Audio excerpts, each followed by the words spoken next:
ሰላም የተከበራችሁ ተማሪዎች እንደምን ቆያችሁ? እንኳን ወደ ተማሪ ቤት ቻናላችን በሰላም መጣችሁ። ይህ የእናንተው የእውቀት ቤት የሆነው የተማሪ ቤት ሰኞ ዩቲዩብ ቻናላችን ነው። ለዛሬም በአዲስ ቪዲዮ መጥቻለሁ። የስድስተኛ ክፍል ሳይንስ ምዕራፍ 1 ክፍል 2 ይዤላችሁ ቀርቤያለሁ።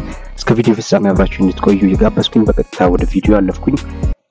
እሺ እንግዲህ ባለፈው ቪዲዮአችን ምስራቅ አፍሪካ መገኛ ብለን ምስራቅ አፍሪካን በአንጻራዊና ፍጹማዊ መገኛ ለማየት ሞክረናል። እዛ ላይ ያነሳናቸው ነጥቦች ነበሩ። ታስታውሳላችሁ ብዬ አስባለሁ። ያላያችሁ የመጀመሪያ ጊዜ ከሆናችሁ ለዚህ ዩቲዩብ ቻናል ያንን ክፍል 1 አይታችሁ ወደዚህ ብትመጡ የተሻለ ነው። ክፍል 2 ለዛሬ የምናየው የምስራቅ አፍሪካ መገኛ ጥቅምና ጉዳት የተሰኘውን ርዕስ ይሆናል።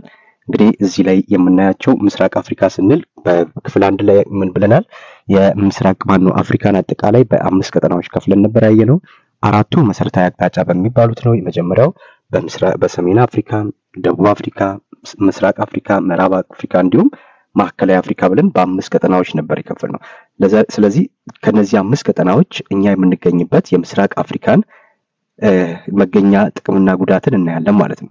እንግዲህ ምስራቅ አፍሪካ በዚህ አካባቢ ላይ መገኘቷ ምን አይነት ጥቅምና ጉዳት አላት? ከኢኮኖሚ ከፖለቲካ አንፃር ጥቅምና ጉዳቱ ምንድነው የሚለውን ነው የምናየው። እሺ የመጀመሪያው የምናየው ምንድነው? ጥቅሙን ነው። ምን አይነት ጥቅም ታገኛለች ምስራቅ አፍሪካ በዚህ በምስራቅ የአፍሪካ ክፍል መገኘቷ ምን አይነት ጥቅሞች ታገኛለች የሚለውን እንግዲህ ምጣኔ ሀብት ስንል በፈተና ላይም ይሄ ቃል ይኖራል ሚኒስትሪ ላይ። ስለዚህ ምጣኔ ሀብት ማለት ኢኮኖሚ ማለት ነው። ስለዚህ ከምጣኔ ሀብት ወይም ከኢኮኖሚ አንፃር ያሉ ጥቅሞችና ጉዳቶችን ነው የምናየው። በኢኮኖሚ ምን ትጠቀማለች፣ ምን ትጎዳለች ምስራቅ አፍሪካ ሀገራት ማለት ነው። እንግዲህ ምስራቅ አፍሪካ በውሃ አካላት መከበብ ለንግድ በጣም ትልቅ እድል ይፈጥራል ይላል። ከዚህ በፊት ምስራቅ አፍሪካን የሚያዋስኑ አካላት ብለናል አይደል? ምስራቅ አፍሪካን የሚያዋስኑ አካላት አንደኛው አሁን ወደ ውስጥ ስንገባ እናያለን። ምስራቅ አፍሪካ የሚወክሉ አካላት መካከል ውስጥ አንዱ ውሃ ነው አይደል? ከውሃ ለምሳሌ የቀይ ባህር አለ፣ የኤደን ባህረ ሰላጤ አለ፣ እንዲሁም የህንድ ውቅያኖስ የሚያዋስኑት ናቸው ማለት ምስራቅ አፍሪካ። ስለዚህ እነዚህ ትልልቅ የውሃ አካላት በእነዚህ የውሃ አካላት መከበብ ለንግድ በጣም ትልቅ እድል ይፈጥራል። እንደምናውቀው ከአንድ ሀገር ወደ አንድ ሀገር ትልልቅ እቃዎች በመርከብ ተጭነው የሚሄዱት በውሃ ላይ ነው።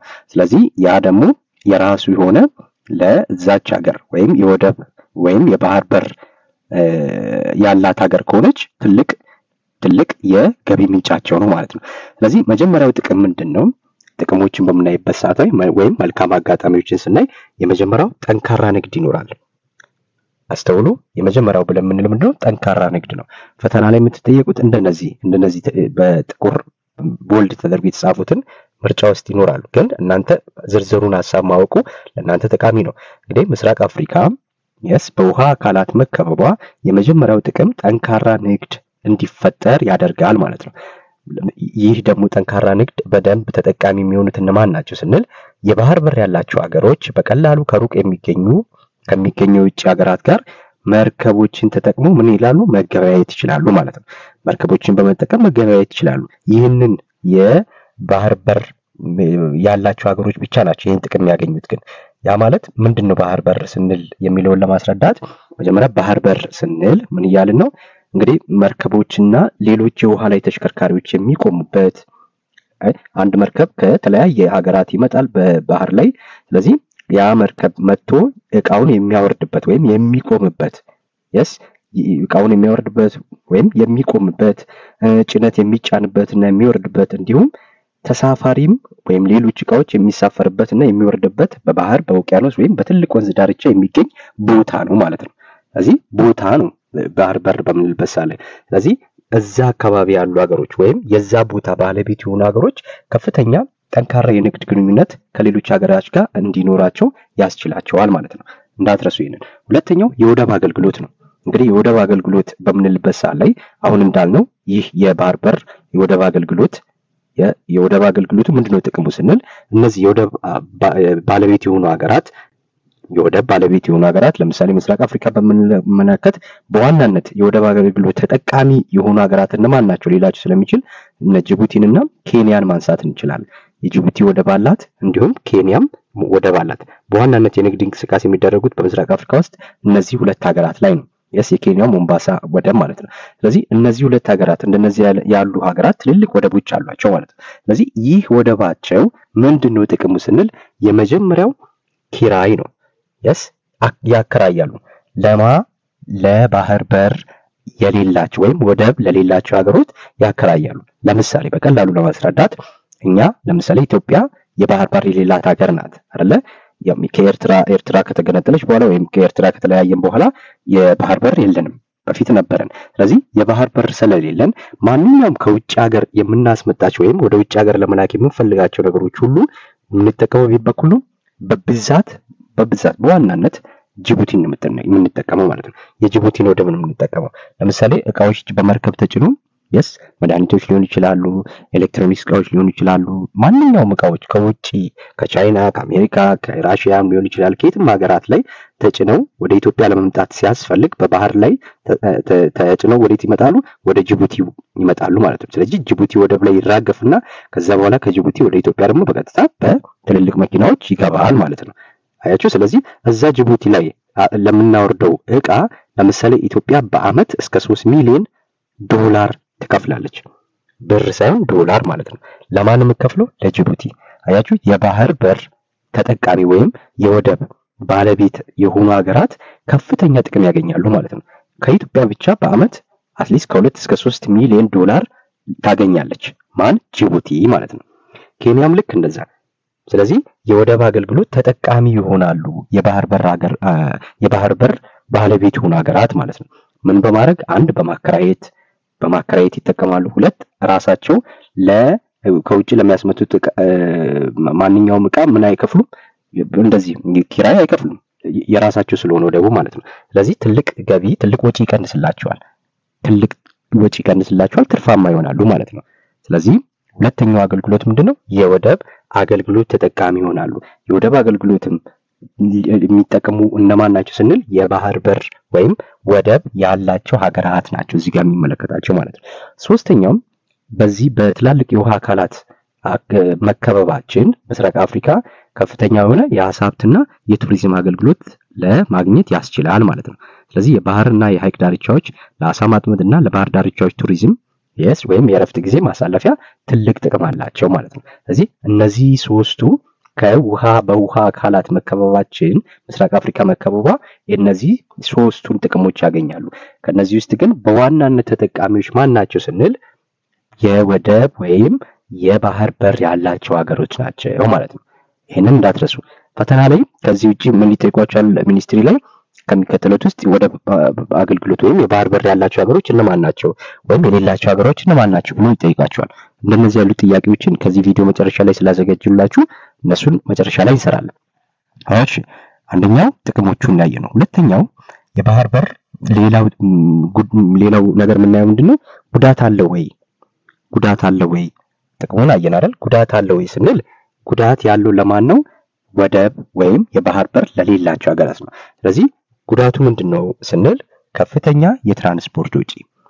አሁን እንዳልኳችሁ እኛ እቃ ማንኛውንም ነገር ወደ ሀገር ውስጥ ለማስገባት ከውጭ ሀገር በጅቡቲ በኩል ነው የምንጠቀመው ብያችኋለሁ። ስለዚህ በጅቡቲ ወደብ ስንጠቀም ለጅቡቲ በየአመቱ የምንከፍላት ኪራይ አለ።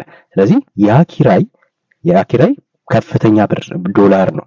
ስለዚህ ያ ደግሞ ከሀገሪቷ ኢኮኖሚ ላይ መስራት ያለብንን ነገር እንዳንሰራ ሌላ ተጨማሪ ወጪ ነው ማለት ነው። ስለዚህ ከፍተኛ የትራንስፖርት ወጪ ይኖራል። እንደ ኢትዮጵያና ኡጋንዳ እነዚህ ሁለቱ ሀገራት የባህር በር የሌላቸው ናቸው። ሌሎችም አሉ የአፍሪካ ሀገራት እንደ ምሳሌ ነው እዚህ ጋር። ስለዚህ እንደ ኢትዮጵያና ኡጋንዳ ያሉ የባህር በር የሌላቸው ሀገራት እቃዎችን ወደ ዓለም ገበያ ለማድረስ ልክ ኢትዮጵያ ያመረተችውን ምርት ወደ ዓለም ገበያ ለማቅረብ ስትፈልግ በጅቡቲ በኩል ነው የምታስወጣው ማለት ነው። ስለዚህ የግድ የባህር በር ባላቸው ሀገሮች በኩል በየብስ ማጓጓዝ አለባቸው። የብስ ማለት መሬት ማለት ነው። ስለዚህ በየብስ ከዚህ ወደ ጅቡቲ ይሄዳል። ከዛ ከጅቡቲ በመርከብ ይጫንና ወደ ሌላ ዓለም ይሄዳል ማለት ነው።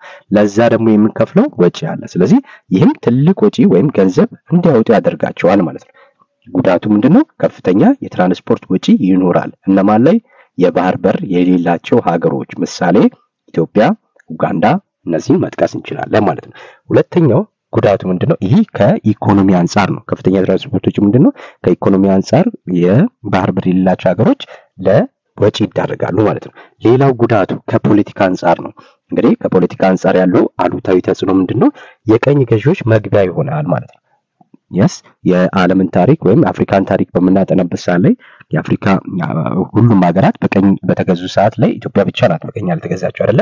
ስለዚህ ሌሎች ሀገራት በቀኝ ሲገዙ ቀኝ ገዢዎቹ በቀጥታ እዛች ሀገር ውስጥ እንዲገቡ ያስቻላቸው ውሃን ተጠቅሞ ነው። እነዚህ ትልልቅ ባህርን በመጠቀም ነው በቀጥታ ያለማንም ከልካይ ሊገቡ ይቻሉት ማለት ነው። ስለዚህ እነ ጣሊያን፣ እንግሊዝ፣ ፈረንሳይ በቀላሉ ወደ ምስራቅ አፍሪካ በመግባት አካባቢውን ለረጅም ጊዜ ለመቆጣጠር ሞክረዋል አይደል? ስለዚህ እንዲገቡ ያስቻላቸው ምንድነው? ይህ በባህር ላይ በመጓጓዝ ነው ማለት ነው። ስለዚህ አንዱ ጉዳት የቀኝ ገዢዎች መግቢያ ሆኖ አገልግሏል። አሁን ላይ ቀኝ ግዛት በሌላ መልኩ ነው እንጂ በቀጥታ አንድን ሀገር መውረር የለም። ይሄ በፊት የነበረው ጉዳት ነው ማለት ነው። ስለዚህ ጉዳት ስትጠየቁ ከፍተኛ ትራንስፖርት ወጪ እንዲሁም የቀኝ ገዢዎች መግቢያ ብላችሁ መመለስ ትችላላችሁ ማለት ነው። እሺ ይሄ የምስራቅ አፍሪካ መገኛ ጥቅምና ጉዳት ነው ያየነው። ሌላ የምናየው ምንድነው? ምስራቅ አፍሪካ ሀገራት መገኛና አቅጣጫውን ነው። አሁን አቅጣጫ የምስራቅ አፍሪካ ሀገራት መገኛና አቅጣጫን በምናይበት ሰዓት ላይ የምስራቅ አፍሪካን አሁን ይሄ ምስራቅ አፍሪካን የሚያዋስኑ አካላት ናቸው እነዚህ ማለት ነው። ምስራቅ አፍሪካን ምን ያዋስናል? እነማን ያዋስናሉ ስንል የመጀመሪያው አጎራባች ሀገሮች አሉ ምስራቅ አፍሪካን የሚያዋስኑ፣ እንዲሁም ምስራቅ አፍሪካን የሚያዋስኑ ምን አሉ? ትልልቅ የውሃ አካላት አሉ ማለት ነው። ስለዚህ እነዚህ ለይታችሁ ማወቅ መቻል አለባችሁ እናንተ። አጎራባች ሀገር ከምንላቸው ምስራቅ አፍሪካን ከሚያዋስኑ አጎራባች ሀገራት መካከል ሱዳን፣ ደቡብ ሱዳን፣ ዲሞክራቲክ ኮንጎ፣ አንጎላ፣ ቦትስዋና፣ ደቡብ አፍሪካ፣ ስዋዚላንድ፣ ስዊዘርላንድ ሳይሆን ስዋዚላንድ እነዚህ ሀገራት ይገኛሉ ማለት ነው። እነዚህ ሀገራት ይገኛሉ። እንግዲህ እነዚህ ሀገራት በምናይበት ሰዓት ላይ አንዳንዶቹ ራሳቸው በምስራቅ አፍሪካ ውስጥ የሚመደቡ ናቸው አይደለ? ለምሳሌ ሱዳን፣ ደቡብ ሱዳን ስንል ያ ማለት ለምሳሌ ሱዳንን በምናይበት ሰዓት ላይ በተለምዶ የሰሜን አፍሪካ አካል ብትሆንም ሱዳን የሰሜን አፍሪካ አካል ብትሆንም በጎረቤት ሀገራት ለምሳሌ በኢትዮጵያና በኤርትራ ምክንያት ከምስራቅ አፍሪካ ጋር ትዋሰናለች። የኢትዮጵያ ጎረቤት ናት፣ የኤርትራም ጎረቤት ናት ሱዳን። ስለዚህ በእነዚህ ድንበር ስለምትጋራ እነዚህ ኢትዮጵያና ኤርትራ ደግሞ ምስራቅ አፍሪካ ውስጥ ስላሉ ሱዳንም በምስራቅ አፍሪካ ውስጥ ትዋሰናለች ወይም ተካታለች ማለት ነው። እንዲሁም ደቡብ ሱዳንም ልክ እንደዛ እንደ ሱዳን ደቡብ ሱዳን ከሱዳን የተገነጠለችው ሀገር ናት ማለት ነው። ስለዚህ እነዚህ ሀገራት ሌሎቹን ስናይ ደግሞ የት ይገኛሉ ስናል ለምሳሌ ዲሞክራቲክ ሪፐብሊክ ኦፍ ኮንጎ ማዕከላዊ አፍሪካ ውስጥ የሚገኙ ናቸው። ይሄ እቺ ማዕከላዊ አፍሪካ ውስጥ ነው የምትገኘው። ከአምስቱ ቀጠናዎች ውስጥ አንዱ ማዕከላዊ አፍሪካ ብለን የለ ማዕከላዊ አፍሪካ ውስጥ የምትገኝ ናት ዲሞክራቲክ ሪፐብሊክ ኦፍ ኮንጎ ማለት ነው። ሶስተኛዋ ለምሳሌ ብናይ በደቡብ አፍሪካ ሀገራት እነዚህ ለምሳሌ አንጎላ፣ ቦትስዋና፣ ደቡብ አፍሪካ፣ ስዋዚላንድ እነዚህ አራቱ አንጎላ፣ ቦትስዋና፣ ደቡብ አፍሪካና ስዋዚላንድ ደግሞ በደቡባዊ የአፍሪካ ክፍል የሚገኙ ናቸው። ደቡብ አፍሪካ ውስጥ የሚመደቡ ናቸው ማለት ነው። ደቡብ አፍሪካ እቺ ራሷን የቻለች ምንድናት የሀገር ስም ነው። ግን በደቡብ አፍሪካ ውስጥ በመሰረታዊ አቅጣጫው በደቡብ በኩል የሚገኙ ሀገራት ናቸው እነዚህ ሁሉ ማለት ነው። እነዚህ ሁሉ ስለዚህ እነዚህም የምስራቅ አፍሪካ ውስጥ ካሉ ሀገራት ጋር የሚጋሩ ስለሆኑ እነዚህም የምስራቅ አፍሪካ አጎራባች ሀገር ተብሎ ይጠራሉ ማለት ነው። ከሀገራት ማንን አየን? እነዚህን አየን ማለት ነው። ለምሳሌ ሌሎች በሰሜን በኩል በምዕራብ በኩል ምናምን የሉም እዚህ ውስጥ አይደል? ለምሳሌ በሰሜን በኩል ስንል ቅድም ሱዳንን ብለናል። ግን የኤርትራና በኢትዮጵያ ምክንያት እቺ ሱዳን ከምስራቅ አፍሪካ ጋር የምትዋሰናት ማለት ነው። ስለዚህ ምስራቅ አፍሪካ አጎራባች ሀገር ብለን እንጠራቸዋለን። ስለዚህ ደቡብ ሱዳን፣ ደቡብ ሱዳን፣ ዲሞክራቲክ ኮንጎ፣ አንጎላ፣ ቦትስዋና፣ ደቡብ አፍሪካና ስዋዚላንድ እነዚህን ነው የምትይዙት እናንተ። መጽሐፍ ላይ ያለ ጥያቄ ብቻ ነው ሊመጣ የሚችለው። ስለዚህ እነዚህን ለመያዝ መሞከር። ሌላው ምስራቅ አፍሪካን ከሚያዋስኑ ትልልቅ አካላት መካከል የውሃ አካላት ናቸው። እነዚህም ሶስቱ ናቸው። የመጀመሪያው ቀይ ባህር አለ፣ ሁለተኛው የደን ባህረ ሰላጤ አለ፣ ሶስተኛው የህንድ ውቅያኖስ አለ። ስለዚህ እነዚህ ሶስቱ የውሃ አካላት ምስራቅ አፍሪካን የሚያዋስኑ ናቸው። ለምሳሌ ቀይ ባህር በኤርትራ በኩል ነው አይደል? ለምሳሌ ከኢትዮጵያ አንፃር ስናየው ቀይ ባህር ቤት በኩል የሚያዋስናት ስንል ይሄ ከኢትዮጵያ አንፃር ስናየው ነው። ለኢትዮጵያ በሰሜን በኩል የሚያዋስናት ማን ነው? ኤርትራ ናት አይደል? ኢትዮጵያ በሰሜን በኩል የምታዋስናት በሰሜን እዚህ ጋር ሰሜን። ስለዚህ በሰሜን በኩል ኢትዮጵያ የምታዋስናት ማናት? ኤርትራ ናት። ስለዚህ ይሄም ቀይ ባህር ደግሞ እዛው ኤርትራ ስላለ በኤርትራ ሌሎች ሀገራትንም ያዋስናል። ግን እዛ ስላለ በሰሜን ምስራቅ በኩል ያዋስናል ማለት ነው ቀይ ባህር። ሁለተኛው የደን ባህረ ሰላጤ ነው፣ በምስራቅ በኩል ያዋስናል። የህንድ ውቅያኖስ በደቡብ ምስራቅ በኩል ያዋስናል። እነዚህ ሶስቱ የውሃ አካላት ናቸው።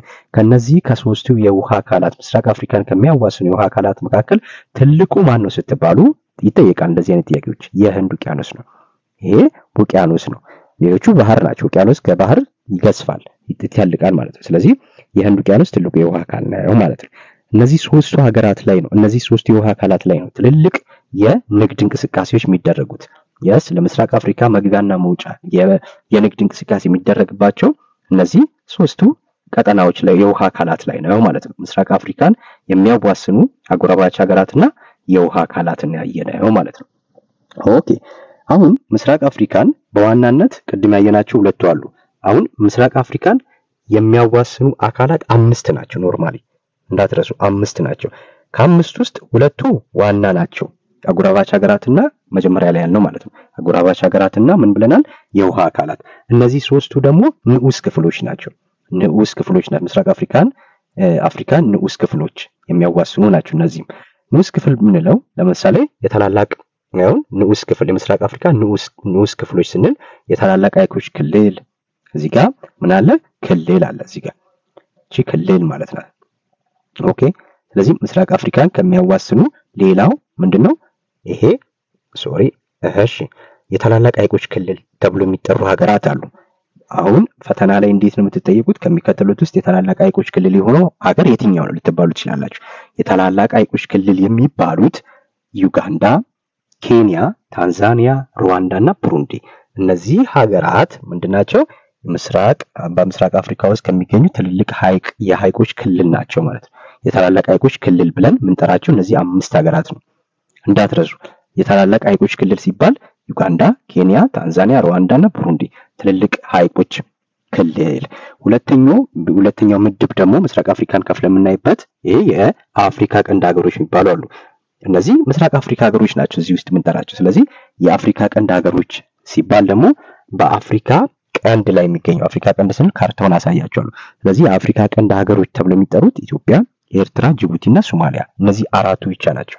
ለምሳሌ ፈተና ላይ ምን ይላቸዋል ከሚከተሉት ውስጥ የተለየው የትኛው ነው ይላችሁና ኢትዮጵያ ለኤርትራ አመሯ ጅቡቲ ታንዛኒያ ሊል ይችላል አሁን የሚያመሳስላችሁ ብዙ ነገር ቢኖርም የተለዩት እነዚህን በምድብ አቋያ ስናያቸው የአፍሪካ ቀንድ ሀገሮች ናቸው እነዚህ አራቱ ማለት ነው ይሄ ደግሞ እዚህ ውስጥ ያሉት ዩጋንዳ ኬንያ ታንዛኒያ ሩዋንዳና ብሩንዲ ደግሞ የታላላቅ ሐይቆች ክልል ናቸው ማለት ነው እነዚህን ለመለየት ሞክሩ ፈተና ላይ ሲጠየቅ እንደዛ ነው ሶስተኛው ንዑስ ክፍል የህንድ ውቅያኖስ ደሴቶች ናቸው በህንድ ውቅያኖስ ላይ የሚገኙ ደሴቶች ህንድ ውቅያኖስ የምስራቅ አፍሪካ ከሚያዋስን የውሃ አካላት ትልቁ ነው ብለናል ስለዚህ እዚህ ትልቁ የህንድ ውቅያኖስ ላይ ምን አሉ እነዚህ ደሴቶች አሉ እንግዲህ ደሴት ስንል በውሃ የተከበበ ደረቅ መሬት ማለት ነው እዛ ደረቅ መሬት ላይ ያሉ ሀገራት ናቸው እነሱም መጀመሪያው ኮሞሮስ ሲሸልስ ማዳጋስካር ሞሪሺየስ ሪዩኒየን እነዚህን የመሳሰሉትን ያጠቃልላል ማለት ነው እነዚህንም በደንብ ነው የሚጠይቋቸው ከሚከተሉት ሀገራት ውስጥ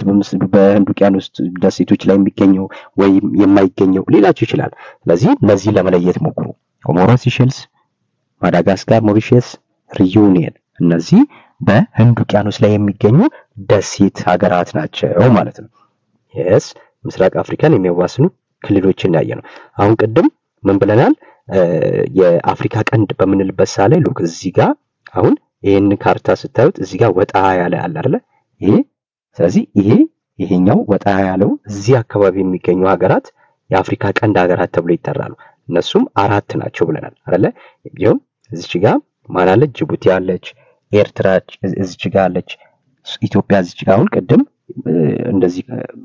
እንደዚህ ስንሰራ ሰሜን ወደ ላይ ነው አይደል ሰሜን ስለዚህ ከኢትዮጵያ አንፃር ቀይ ባህርን ቤት በኩል በሰሜን ምስራቅ ብለናል ስለዚህ ወደ ላይ ከኢትዮጵያ አንፃር ወደ ሰሜን ኢትዮጵያ የሚያዋስነው በሰሜን በኩል ማን ነው ስንባል ጅቡቲ ኤርትራ ማለት ነው በዚህ በኩል ወደዚህ ስንሄድ አያችሁ ምስራቅ ወደ ታች ስንሄድ ማን አለ ኢትዮጵያም በደቡብ በኩል ማን ያዋስናል ስንባል ማን አለች ኬንያ አለች በደቡብ ወደዚህ ወደ ምዕራብ ስንሄድ ደግሞ ማን አለች ሱዳን አለች አያችሁ ስለዚህ እንደዚህ ያደረገን ነው እንከፍለው ለምሳሌ ጅቡቲ ስናይ በሰሜን ምስራቅ እዚህ ጋር እንደዚህ ነው መሃል ላይ አይደለች የምትገኘው ጅቡቲ ይሄንን እንደዚህ ሰርተን ስናየው አያችሁ ቀጥታ ኤርትራ አለች በዚህ በኩል ኤርትራ ቤት በሰሜን ከኢትዮጵያ አንፃር ያያየን ነው ኤርትራ በሰሜን ከዛ ደግሞ በምስራቅ ማን አለች ሶማሊያ በሰሜንና በምስራቅ መካከል ላይ ናት ማን ያለችው ጅቡቲ ያለች በሰሜን ምስራቅ ከዛን ወደ ታች ስንሄድ ደግሞ ኬንያ እናገኛለን ወደ ግራ ስንሄድ ደግሞ ማን እናገኛለን ወደ ምዕራብ ማለት ነው ሱዳን እናገኛለን ማለት ነው እነዚህ ኢትዮጵያን የሚያዋስኑ የምስራቅ አፍሪካ ሀገራት ተብለን ስንጠይቅ እነዚህ ናቸው አሁን እኔ የፈለኩት ምንድነው የአፍሪካ ቀንድ ሀገራት ሲባል እዚህ ቀንዱ ላይ የሚገኙ ሀገራት ናቸው። እዚህ ቀንዱ ላይ የሚገኙ ማለት ነው። እዚህ ይሄ ቀንዱ ነው ማለት ነው። yes እዚህ ጋር ያሉ ሀገራት ናቸው። እነዚህ የአፍሪካ ቀንድ ተብሎ የሚጠሩት እነዚህ ናቸው። ኤርትራ፣ ጅቡቲ፣ ሶማሊያና ኢትዮጵያ ማለት ነው። ይሄ የአፍሪካ ካርታ ነው። እሺ ሌላው የምናየው ምንድነው አሁን ያየናቸውን ሐሳብ የሚያጠቃልልልን ጥያቄ ነው እዚህ ያለው ማለት ነው። ጥያቄ ነው። ቪዲዮ እንዳይረዝምባችሁ ነው በዚህ ያቆምኩት። ስለዚህ እነዚህን ጥያቄዎች ሰርተን እናበቃለን። የዕለቱ ትምህርት ጥያቄ የመጀመሪያው ምንድነው የሚለን ምስራቅ አፍሪካን የሚያዋስኑ ውሃማ አካላት ዘርዝሩልኝ። ይሄ መጽሐፍ ላይ ያለ ጥያቄ ነው። ባይዙ የቡድን ስራ ተብሎ የተቀመጠ ጥያቄ ነው።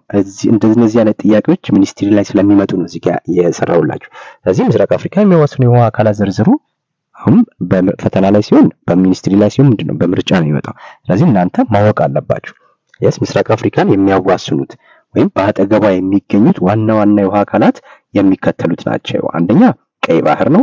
ሁለተኛ የኤደን ባህረ ሰላጤ ነው። ሶስተኛ የህንድ ውቅያኖስ ነው። እነዚህ የውሃ አካላት ናቸው። በተጨማሪም በዚህ በምስራቅ አፍሪካ በክልሉ ውስጥ ለሚገኙ ሀገራት ወሳኝ የሆኑት ታላላቅ ሐይቆች በምስራቅ አፍሪካ በዚህ ክልል ውስጥ የሚገኙ ለምስራቅ አፍሪካ ውስጥ ለሚገኙ ሀገራት ወሳኝ የሆኑ ታላላቅ ሐይቆች ይገኙበታል። ግሬት ሌክስ ብለን የምንላቸው ማለት ነው ይገኙበታል። ከነዚህም ውስጥ ሐይቅ ቪክቶሪያ አለ፣ ሐይቅ ታንጋኒካ አለ፣ እንዲሁም ሐይቅ ማላዊ አለ።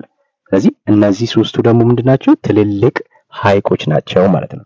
ትልልቅ ሐይቆች ናቸው እንዳትረሱ። በዋናነት ምስራቅ አፍሪካ የሚዋስኑ የውሃ አካላት እነዚህ ሶስቱ ናቸው። እነዚህ ደግሞ በተጨማሪም ናቸው ማለት ነው። ይሄ የመጀመሪያው ጥያቄ ነው። ሁለተኛው ጥያቄ ምንድነው የሚለን የምስራቅ አፍሪካን የሚያዋስኑ ውሃማ አካላት በየት በኩል ይገኛሉ አለ። አያችሁ አሁን አቅጣጫ ጠይቃችሁ ማለት ነው። ስለዚህ ቅድም መጀመሪያ ላይ ሲጀምር አሳይቻችኋለሁ። ምስራቅ አፍሪካን የሚያዋስኑ ውሃማ አካላት ሶስቱ ማለት ነው። ቅድም ያየናቸው ሶስቱ። ስለዚህ እነዚህ አካላት በየት በኩል ነው የሚገኙት ነው ጥያቄው። እንግዲህ ዋናዎቹ የውቅያኖስ አካላት የሚገኙበት አቅጣጫ የመጀመሪያው ቀይ ባህር ነው ብያቸዋለሁ። ቀይ ባህር በምስራቅ አፍሪካ ሰሜን ምስራቅ በኩል ከኤርትራና ጅቡቲ በኩል ይገኛል ማለት ነው። እንግዲህ ሰሜን ምስራቅ ስንል ለምሳሌ ይሄንን እንደዚህ ስናሰምር ሰሜን እዚህ ጋር ነው አይደለ? ምስራቅ እዚህ ጋር ነው። ስለዚህ ሰሜን ምስራቅ ማለት የትኛው ነው? እዚህ ጋር ሰሜን ምስራቅ ይባላል። ይሄ በሰሜንና በምስራቅ መካከል የሚገኘው ምን ይባላል? ሰሜን ምስራቅ። ስለዚህ በሰሜን ኤርትራ አለች እዚህ ጋር አይደል? በዚህ በምስራቅ በኩል ደግሞ ማን አለች? በጅቡቲ አለች አይደል? ጅቡቲ። ስለዚህ በምስራቅ አፍሪካ ሰሜን ምስራቅ በኩል ከኤርትራና ጅቡቲ በኩል ይገኛሉ ማለት ነው። በኤርትራና በጅቡቲ በኩል ይገኛሉ። በዚህ በኩል የሚገኙ ወደ ታች ቢወርድ ሶማሌ ነው የምትመጣው አይደለ? ሶማሊያ አለች። ስለዚህ በሰሜን ምስራቅ በኩል ይገኛሉ። ልክ እንደዚህ ወደ ታች ደግሞ ቢሆን ምን አለ? እዚህ ጋር ምስራቅ ነው፣ እዚህ ጋር ደቡብ አይደል? በደቡብ ምስራቅ ይባላል እዚህ መሃል ላይ የሚገኙት። ልክ እዚህ ጋር ደግሞ ምዕራብ ነው ይሄ። ስለዚህ እዚህ መሃል ላይ የሚገኙ አካላት የውሃ አካላት ሊሆን ይችላል፣ ሀገራት ሊሆን ይችላሉ። ምን ተብሎ የምንጠራው? ደቡብ ምዕራብ ብለን እንጠራቸዋለን። እዚህ ጋር ደግሞ የሚገኙት ሰሜን ምዕራብ ተብሎ ይጠራሉ ማለት ነው። ይሄ ስለዚህ የመጀመሪያው ቀይ ባህር በየት በኩል ይገኛል? ሰሜን ምስራቅ በኩል ይገኛል ማለት ነው። አቅጣጫውን ስለጠየቀን በሰሜን ምስራቅ በኤርትራና ጅቡቲ በኩል ይገኛል እንላለን። ሁለተኛው የኤደን ባህረ ሰላጤ ነው። የምስራቅ አፍሪካን ከሚያዋስኑ የውሃ አካላት መካከል ሁለተኛው የኤደን ባህረ ሰላጤ ነው። ይሄ ደግሞ በምስራቅ አፍሪካ በየት በኩል ነው? ምስራቃዊ ክፍል በጅቡቲና በሶማሌ በኩል ይገኛል። ኤደን ባህረ ሰላጤ በየትና ቅድም ምን ብለናል? ካርታው ላይ ስናል ሶማሊያ አለ። እዚች ጋር ሶማሊያ አለች አይደል? እዚህ ጋር ማን አለች? እዚች ጋር ጅቡቲ አለች አይደል? ጅቡቲ አለች። ስለዚህ በጅቡቲና በሶማሌ መካከል የሚገኘው ማን ነው? አያችሁ እዚህ ጋር ማን አለች? ይሄ ኤደን ባህረ ሰላጤ አለ።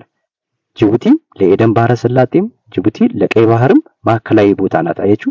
ስለዚህ በሁለተኛ የውሃ አካላት የኤደን ባህረ ሰላጤ በኩል ይገኛል። በምስራቅ አፍሪካ ምስራቃዊ ክፍል ነው የሚገኘው ማለት ነው። ምስራቃዊ ክፍል ነው። ስለዚህ ወደዚህ አካባቢ ነው የሚገኘው በጅቡቲና በሶማሌ በኩል ማለት ነው። ሶስተኛ የውሃ አካላት ማነው ምስራቅ አፍሪካ የሚያዋስነው? የህንድ ውቅያኖስ ነው። ይህ በምስራቅ አፍሪካ ምስራቅ እና ደቡብ ምስራቅ በኩል አያችሁ ከሶማሌ ከኬንያ ታንዛኒያ በኩል ይገኛል። አሁን ይሄ በእነዚህ ሀገራት ተንሰራፍቶ የሚገኘው ለምንድነው?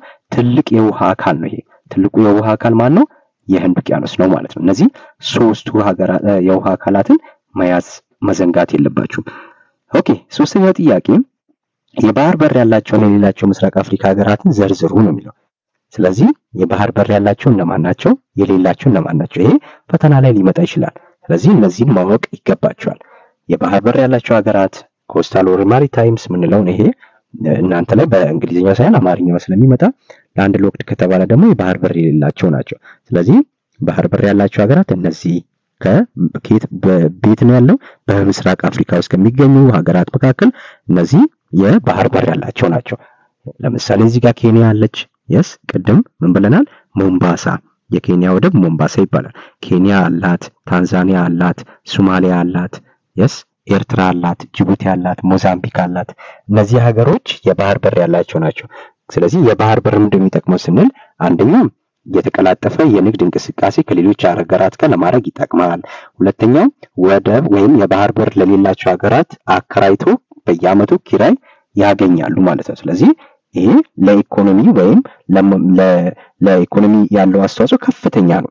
በብዛት የባህር በር የሌላቸው ሀገራት ሁሉ ደሃ ናቸው። አብዛኛው ቁጥር ዶላር ከፍሉ ከሆነ የሚያገኙት ትርፍ ወይም ካላቸው ላይ ካመረቱት ላይ የሚያወጡት ወጪ ከፍተኛ ይሆናል ማለት ነው። yes ይሄ በቀላሉ በተራ አማርኛ ሳስረዳችሁ ነው እንጂ በጣም ሰፊ ትንታኔ ያለው ሐሳብ ነው። ሁለተኛ የባህር በር የሌላቸው ሀገራት የሚባሉት የመጀመሪያ ሀገራችን ኢትዮጵያ ናት። ቀደም እንዳልኳችሁ ከኤርትራ ጋር ከተለያየን ወዲህ የባህር በር አጥተናል። ስለዚህ የባህር በር የለንም ማለት ነው። የምንጠቀመው ቤት በኩል በጅቡቲ በኩል። ሁለተኛ ዩጋንዳ፣ ሩዋንዳ፣ ብሩንዲ፣ ደቡብ ሱዳን እነዚህ ምን የላቸውም። እነዚህ የባህር በር ከሌላቸው ሀገራት ውስጥ የሚጠቀሱ ናቸው ማለት ነው። እነዚህን ከያዛችሁ ከነዚህ ውጪ ፈተና ላይ ብዙም አይመጣም። እሺ የባህር በር ያላቸውና የሌላቸው ለዩ። ሀገራችን ኢትዮጵያ አላት የላትም ስትባሉ የሌላት ናት ማለት ነው። የመጨረሻው የባህር በር ጥቅም ምንድነው ይላል። ቀደም ከተማርነው ማስታወስ ነው። የባህር በር ምን ጥቅም አለ ስንል እንግዲህ የባህር በር መኖር ለአንድ ሀገር ኢኮኖሚያዊ ግንኙነት እጅግ በጣም አስፈላጊ ነው። በጣም ስለዚህ እጅግ በጣም አስፈላጊ ከሆኑ ነገሮች ውስጥ አንድ ሀገር የባህር በር ሲኖራት ነው ማለት ነው። እንግዲህ ለምንድን ነው የሚጠቅመው ስንል ዓለም አቀፍ ንግድ ለማድረግ የዓለም አቀፍ ንግድን ለማቀላጠፍ ምርቶቻችንን ወደ ውጪ ለመላክ እንዲሁም ከውጪ የምናስመጣቸውን ነገሮች ለማስገባት ኪራይ ሳንከፍል በራሳችን ማድረግ እንችላለን ማለት ነው። ሁለተኛ የባህር በር ሲኖረን ምን ብለናል? ይሄ ተፈጥሯዊ ሀብት ነው አይደለ? የባህር በር ሲኖር ከዛ በኋላ ያ ባህር እዛ አካባቢ ላይ የሚደረጉ የአሳ እንቅስቃሴ የአሳ ምርት ሊሆን ይችላል፣ ለቱሪዝም ገቢ ሊሆን ይችላል። እነዚህን ሁሉ ነገሮች እናገኛለን ማለት ነው። ሶስተኛ የጉዞና የቱሪዝም መስመር ነው። እዛ አካባቢ ላይ ለመዝናናት የሚመጡ ሰዎች ለዛች ሀገር ገቢ ማግኛ አንዱ መንገድ ነው ማለት ነው። መጨረሻው ስትራቴጂ ጠቀሜታ አለው። ይሄም ከፖለቲካ አኳያ ከተለያዩ ነገሮች አኳያ የሚታይ ነው። የባህር በር ሲኖር የባህር ኃይል ይኖረናል። የባህር ኃይል ማለት ምንድነው? በየውሃ ላይ ልክ የአየር ኃይል የምድር ኃይል ምናምን ብለን እንደምንጥለው ሀገራችንን የሚጠብቅ የውሃ ላይ ሚሊታሪ ነው ማለት ነው። ስለዚህ እንደዚህ አይነት ነገሮች እጅግ በጣም ጠቀሜታ አለው ማለት ነው። ይሄ የባህር በር ጠቀሜታ ወይም ምንድነው ብንባል ምን መልሰው እነዚህ ነው ማለት ነው። ስለዚህ ለዛሬ ያዘጋጀውላችሁ የመጨረሻው ምንድነው? በምስራቅ አፍሪካ የሚገኙ ደሴቶች ዘርዝሩ ይላል ጥያቄው። እንግዲህ ቀደምም አይተናል። እነዚህ ደሴቶች በህንድ ውቅያኖስ ውስጥ አሁን በምስራቅ አፍሪካ የሚገኙ በየትኛው የውሃ አካላት ላይ ነው ደሴቶች የሚገኙት ሲል የመጀመሪያ በህንድ ውቅያኖስ ላይ እንደሆነ አይተናል። ትልቁ የውሃ አካል ህንድ ውቅያኖስ ስለሆነ ማለት ነው። እዚህ ከነዚህ አካላት ውስጥ የሆኑት እነማን ናቸው ሲባል ማዳጋስካር የመጀመሪያው፣ ኮሞሮስ አለች፣ ሲሸልስ፣ ሞሪሸስ፣ ሪዩኒየን እነዚህ ሀገራት ይጠቀሳሉ ማለት ነው። በህዝብ መጠን እነዚህ አነስተኛ ናቸው፣ ግን ራሳቸውን የቻሉ ሀገራት ናቸው። ሉዓላዊነታቸው የተጠበቀ መንግስት ያላቸው የራሳቸው ገቢ ይሄ ሁሉ ነገር አሟልተው የሚኖሩ ሀገራት ናቸው ማለት ነው። እነዚህ በህንድ ውቅያኖስ ላይ የሚገኙ ደሴቶች ናቸው። እሺ እንግዲህ ለዛሬ ያዘጋጀሁላችሁ በዚህ አብቅቷል። አዳዲስ የሆናችሁ ተማሪዎች ይህንን የተማሪ ቤት የተሰኘውን የዩቲዩብ ቻናል ሰብስክራይብ አድርጉ። ይህንን ቪዲዮ ላይክ በማድረግ እንዳትረሱ፣ ለሌሎች እንዲደርስ ሼር አድርጉላቸው። በቀጣይ አዲስ ቪዲዮ ይዤ እስክመጣ መልካም ቆይታ